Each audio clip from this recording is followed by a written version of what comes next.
নমস্কার। আমার এই রান্নাঘরে আপনাদেরকে সবাইকে স্বাগত জানাই। তো এখন তো শীতের মরশুম, আর এখন তো ফুলকপি তো প্রত্যেকের ঘরে ঘরে। তো ফুলকপি দিয়েই আজ একটা রেসিপি বানাবো, সেটা আপনাদের সাথেও শেয়ার করব। তো একটু অন্যরকম হতে চলেছে। চলুন তাহলে এবারে চটপট রান্নাঘরে যাওয়া যাক।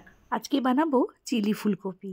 তো তার জন্য কড়াই গরম জল বসিয়ে তার মধ্যে একটু নুন দিলাম, আর নুনটা ভালো করে এর মধ্যে মিশে গেলে টুকরো করে রাখা কিছু ফুলকপি আমি এর মধ্যে দিয়ে দেব। এরকম ছোট সাইজের কাটতে হবে।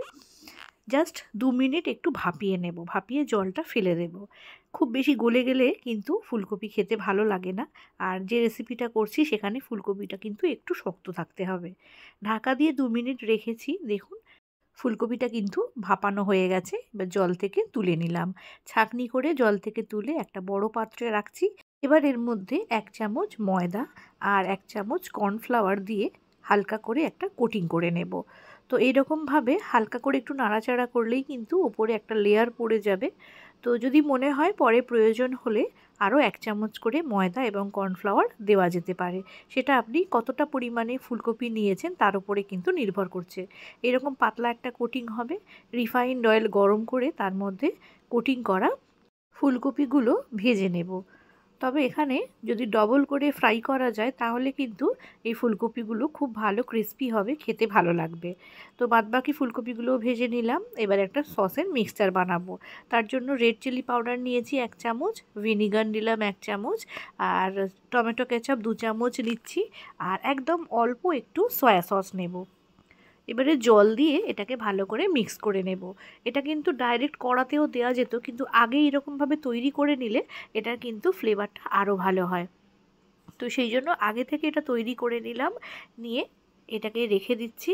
এবারে কড়াটাকে পরিষ্কার করে আরও একবার অল্প করে 2 চামচের মতো রিফাইন্ড অয়েল দিয়ে তার মধ্যে রসুন কুচি দিয়ে দেব। রসুন কুচি দিলাম, আদা কুচি দিলাম, কাঁচা লঙ্কা দিয়েছি, দিয়ে খুব হালকা করে ফ্রাই করব, পুড়ে না যায়। এবারে এর মধ্যে পেঁয়াজের পেটালসগুলো দিলাম, ক্যাপসিকাম, টমেটো, এইগুলো সব কিছু দিয়ে 2-1 মিনিট হাই ফ্লেমে এটাকে নাড়াচাড়া করতে হবে। এই সময় ফ্লেম লো করলে কিন্তু এগুলো নরম হয়ে যাবে, আর সেই ক্রাঞ্চিনেসটা কিন্তু থাকবে না। তাই হাই ফ্লেমেই করতে হবে, তবে কিন্তু এটা ক্রাঞ্চি হবে। সসের মিক্সচারটাও এর মধ্যে দিয়ে দিলাম, দিয়ে নাড়াচাড়া করছি। 30 সেকেন্ড মতো এটাকে নাড়াচাড়া করে নেব। তারপর এর মধ্যে যে ভেজে রাখা ফুলকপির টুকরোগুলো একে একে দিয়ে দিচ্ছি। খুব কম সময় কিন্তু সুন্দর একটা রান্না আপনারা তৈরি করে নিতে পারেন। আমি এখানে খুব বেশি গ্রেভি রাখছি না, তাই এটাকে একটু ড্রাই করছি। আপনারা যদি গ্রেভি করতে চান তো সসের পরিমাণগুলো কিন্তু একটু বাড়িয়ে দিতে হবে। একদম শেষে নুন দিয়ে দিলাম, আর কর্নফ্লাওয়ার মেশানো জল একটু দিয়ে দিলাম, দিয়ে আরও একবার সব কিছুকে ভালো করে মিক্স করে নেব। তো আমাদের চিলি ফুলকপি কিন্তু একদম রেডি। রুটি পরোটার সাথে কিন্তু দারুণ লাগবে। শেষে ড্রাই রোস্ট করা সাদা তিল আর ধনেপাতা কুচি দিয়ে এটাকে কিন্তু সার্ভ করতে পারেন। তো রান্না তো কমপ্লিট হয়ে গেছে, আর এবারে একটু খেয়ে দেখে আপনাদেরকে জানাবো যে এই নতুন ধরনের রান্নাটা কেমন হয়েছে।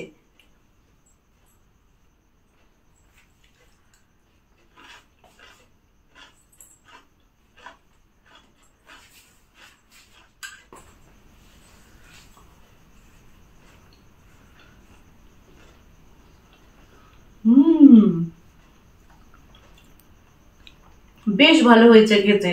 আপনারা অবশ্যই একবার বাড়িতে বানিয়ে দেখবেন। আজ তাহলে এই পর্যন্ত। আবারও ফিরে আসব নতুন কোনো রেসিপি নিয়ে। ততদিন সবাই ভালো থাকুন, সুস্থ থাকুন, ভালো খান আর ভালো খাওয়ান।